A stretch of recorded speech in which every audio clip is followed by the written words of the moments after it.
Hi guys, welcome to Brandix Reviews, another edition of BXR Mailbag. Now, shockingly, this one has come in from Paul Cage. Paul, why didn't you say you're a fan of my channel? You should have just said so. Obviously, I'm joking. Paul sends in all the mailbag queries, pretty much, that I get. So, and they're all great as well, so keep them coming, Paul. But seriously, before I carry on, can you get your spelling checked before you post these things? Because unacceptable, this one. You're going to see what I mean, guys. Here we go. In celebration of Spectre being released, can you walk us through all of your... Oh, God. James Bong. James Bong? Really, Paul? What the hell? James Bong. James Bong merchandise, DVDs, Blu-rays, etc. What are your earliest memories of Bond? And what do you think captivates so many people to Bond? Well, okay, right, yeah. All jokes aside, great question, Paul. Merchandise-wise, I had a lot of James Bond stuff, but I had to sell it when I was moving house a few years ago because I had too much stuff to take with me, and I needed funds as well because you move, it's a very expensive process. So I sold a lot of the stuff that I collected over the years, and a lot of it wasn't all that great anyway. It was just like little bits here and there, nothing particularly valuable, just a lot of it. I do have a few little bits left, particularly some of the books. I haven't read all of the books, the Ian Fleming ones, but I've read a lot of the earlier ones. And Pan used to do some of they printed a lot of them in paperback format. I think they did them in hardback as well, actually. But you see this logo here, they're not very expensive, these. You can get a lot of them off eBay, they were mass produced. But what I do like about these books is if you look on the inside cover, you can see this was a list of the James Bond novels that you can get. But read that last paragraph right at the bottom. Talks about how they're making Goldfinger, currently making that into a film starring Sean Connery. Whoa, I bet that's going to be awesome. I can't wait to see that. It's really nice to see this. There's Ian Fleming on the back there. Nice little piece of James Bond history. As I say, not particularly valuable. You can probably pick them up for a few pounds off eBay. A lot of the time you can get them in kind of lots where you get a lot of the books together. So yeah, merchandise-wise, can't really talk too much about that.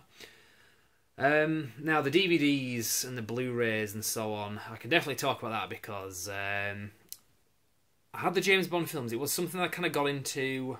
I mean, my earliest memories, I don't really have a lot of early memories. I'll kind of start there, actually. I remember seeing them always when they were on TV, but I didn't really own them until I was about 13 or 14 kind of thing. Round about the time when GoldenEye came. In fact, maybe older. I was probably 15 or 16. And it was when GoldenEye came out in 95. So yeah, I would have been 14 when that came out, 95. Came out on tape a year later. I seem to remember it was when GoldenEye came out. That's when I really started collecting the other films. And I had them, a lot of them were recorded off TV. Because I remember doing a deal with a guy. I was doing my GCSEs last year of school. And I swapped with a friend of mine. I had a Game Boy, a Nintendo Game Boy, an original one, and I remember swapping that with my friend for pretty much all of the James Bond films, and I think some of them were bought on tape, so like original bought ones, but most of them were recorded off TV or off Sky. So that's kind of how I got my collection. I think over the next couple of years I did buy some of them officially on tape just so I had the collection, but I remember some of them for a time. I had a friend who his mum bought him a lot of the tapes, and I remember borrowing off him. He graciously loaned me them so that I could copy the covers, photocopy them, so I'd have something on my shelf. So a lot of them were in black and white, the covers were in black and white, but those are my early memories of James Bond being a kid anyway. Now, as I got older, obviously, you know, you get a job, so you have a bit more money, and by that point, they'd just started releasing them on DVD, and this was around about when The World Is Not Enough came out to buy. So that film came out at cinemas in 1999. The film came out to buy in 2000, and I remember specifically the day The World Is Not Enough came out to buy on DVD, which was a very new format at the time. They also brought out Dr. No, so you got like the original Bond film and the most recent Bond film. And for the next year or so, you would get 2 films a month. So in chronological order. So I think the next month, I think From Russia with Love came out, and then the month after that they would start bringing 2 out. So Goldfinger and Thunderball the month after that. You Only Live Twice, On Her Majesty's Secret Service the month after that, and so on. It went on for about a year, which was nice that they staggered it because you could afford to collect them over that period of time rather than just bringing them out in one big box set or whatever. And what was really nice about this collection was they had a lot of really decent extras, like great extra features, deleted scenes, documentaries narrated by Patrick Macnee. Also, when you put the DVDs together, the spines of each DVD case formed the 007 logo. And I remember when Die Another Day came out to buy on DVD in 2003, they actually did it so you could turn the cover inside out, and the that would also kind of continue the 007 logo, and it kind of finished. If they'd have done any more in that set after that, it just wouldn't have worked, because the 007 logo was like complete at that point. So that was it anyway. That was back in 2000. Now I had to rebuy them again in 2006, but I didn't have to, I wanted to, because they brought out this really nice attaché case which had all the films up to Die Another Day. It had the 007 logo kind of embossed in the bottom corner, and it kind of opens like this, as you can see, and if you get to it, and on the inside it kind of locks like that, and you can see all the DVDs there. And it came with 2 discs for each film this time, with even more extra features. There were a lot of deleted scenes in there as well that weren't included on the previous release, and a lot of other bits, commentaries by some of the actors, including the James Bond actors in a lot of cases. So really nice. Pretty much all of the content that was on the earlier versions. I think Die Another Day was an exclusion. I think there were less extra features on the Die Another Day version than there were on the original one, but it was negligible difference, so we didn't really care. You also got this nice little thing here with an envelope. It has a 007 logo, again, it's kind of physically printed on it. And when we look at these, let's have a quick look. So you get this Ultimate Edition kind of postcard thing. It's got the crest there. I don't know if you can make this out, but it's kind of physically embossed again. And you get these like mini, well, postcards, I guess, that are posters. So The World Is Not Enough teaser poster, GoldenEye, Goldfinger, For Your Eyes Only, Man with a Golden Gun, Octopussy, On Her Majesty's Secret Service, The World Is Not Enough, the full poster, The Living Daylights, Doctor No, and then that's it. So you got those, that went quite nice in there. And this box set came out in 2006. It was just before the cinematic release of Casino Royale. Now I didn't mind getting this because I knew the score when this came out. I knew that effectively they were rebooting the Bond films in a way they've never rebooted them before, because obviously every time they recast a James Bond actor, it's a kind of a reboot, but there is a sense of continuity with them. And with Casino Royale, it was a very heavy reboot in that they were starting from him being 007. So effectively, I didn't mind having this box set, knowing that there were going to be other ones that wouldn't really fit with this case, because pretty much from Doctor No to Die Another Day, that's kind of a full thing. Everything after that has kind of done its own thing. So I don't mind having this. Now, I've never upgraded to Blu-ray simply because I don't like the presentation of the other Blu-ray set. It would be nice to own them in high def, but they really did clear the picture up for DVD. The clarity that you get on those is as good as you're going to get on DVD. So I don't mind too much anyway, because the Blu-ray set is the 50th anniversary, and again, you've got a thing where you've got all the films that were out when it came out, but anything after that is going to be loose. And I don't like the idea of that with a lot of cases, a lot of films. So that's why I haven't upgraded. Now all the Daniel Craig films I've bought on Blu-ray. So, but that's just them. Nothing really exciting to show you there.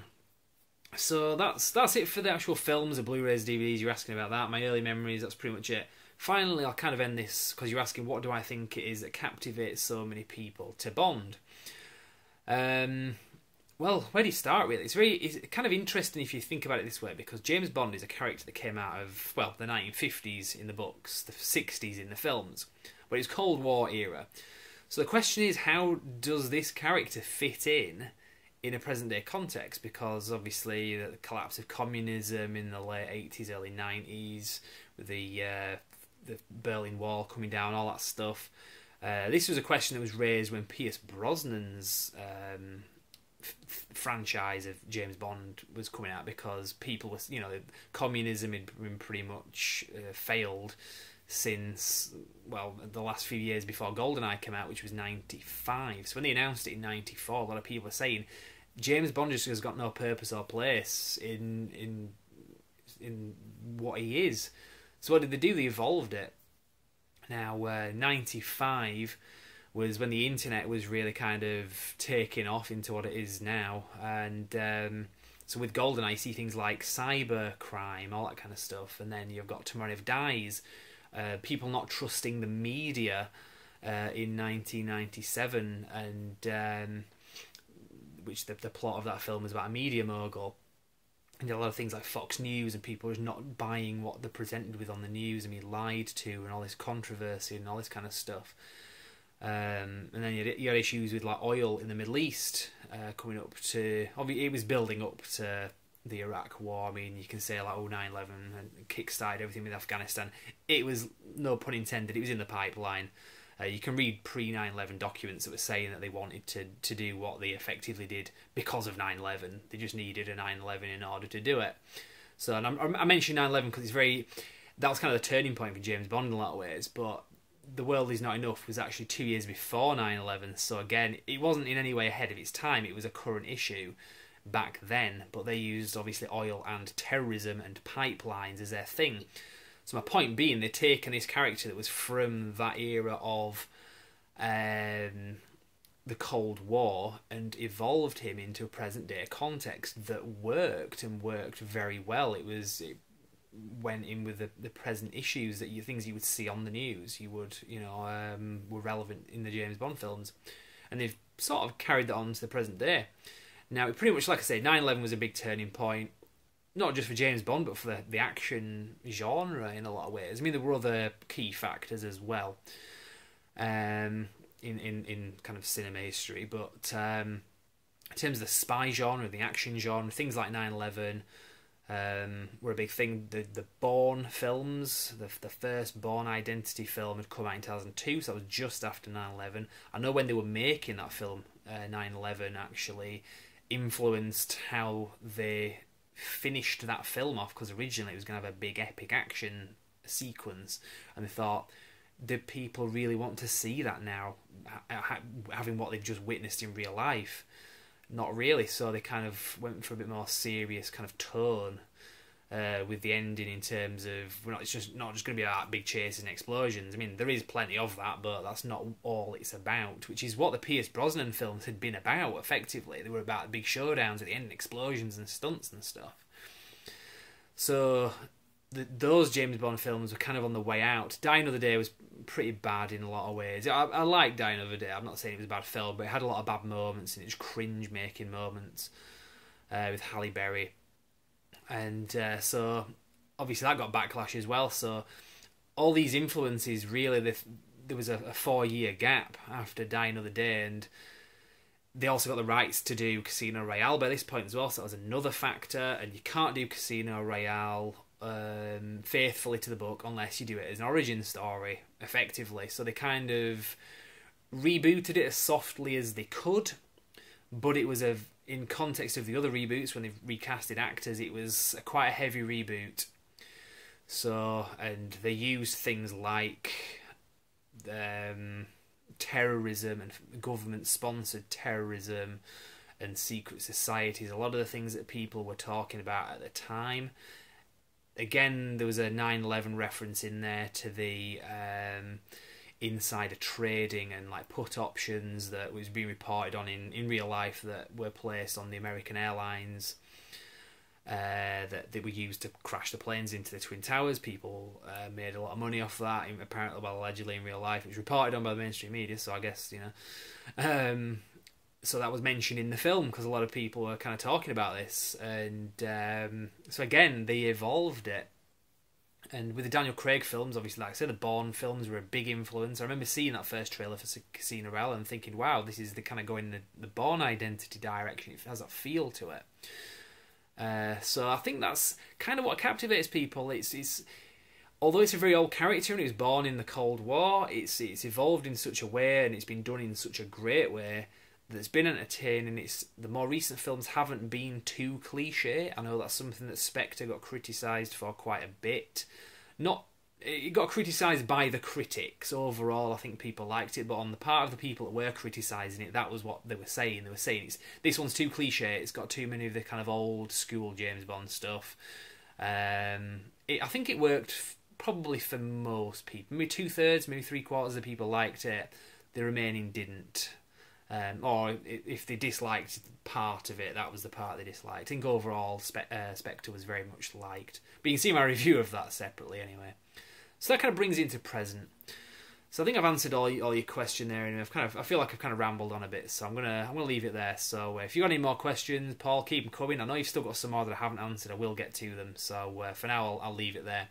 Now, before I sign off, I just want to say very quickly, it's November now, started yesterday as I record this. November 1st was yesterday for me as I'm doing this, and throughout the month, I'm not doing Movember, but it's effectively, that's what I'm doing, growing a moustache for charity. But it's not the Movember charity. I'm choosing a different one. I'm going to do it for IDAS, which is Independent Domestic Abuse Services. It's a very local charity to me. They do a lot of great work with victims of domestic abuse. They make a real difference, and it's not just about men hitting women. It's not about how bad men are, and it's not about grandstanding. Men are on the receiving end of abuse, not just, again, getting hit. It's just there's all different kinds of stuff. Go on the website, you'll see all the great work they do anyway. Again, I'm kind of rambling about that now. But point is, anyway, if you want to sponsor me for looking like an idiot at the end of the month with a mustache, you can go to the website. If you go to brandxreviews.com, look under the video where this is posted, and there is a link to the Just Giving page where you can go on there, you can sponsor me. None of the money comes to me, it goes directly to the charity, so don't worry, this isn't a con, this isn't a trick to get your bank details or anything like that. Check it out anyway. Like I say, if you want to do that, if you want to sponsor me, if you want to put a bit back for watching my awesome videos, my really thoroughly entertaining videos that are always to the point, I don't ramble, I don't bore anyone. I do, but if you want to give charity to charity through this, do it please, because it's a great cause. I'm going to leave it there anyway, because I'm seriously rambling now and I'm running out of time on video. So again, brandxreviews.com is the website. There's some information coming up on how you can follow me and my co-reviewer when he's here on the website. So for now, I'm going to sign off and say thank you very much for watching. And it's James Bond, not James Bong, Paul. Get your goddamn spell checker sorted out on your phone, okay? Thank you very much.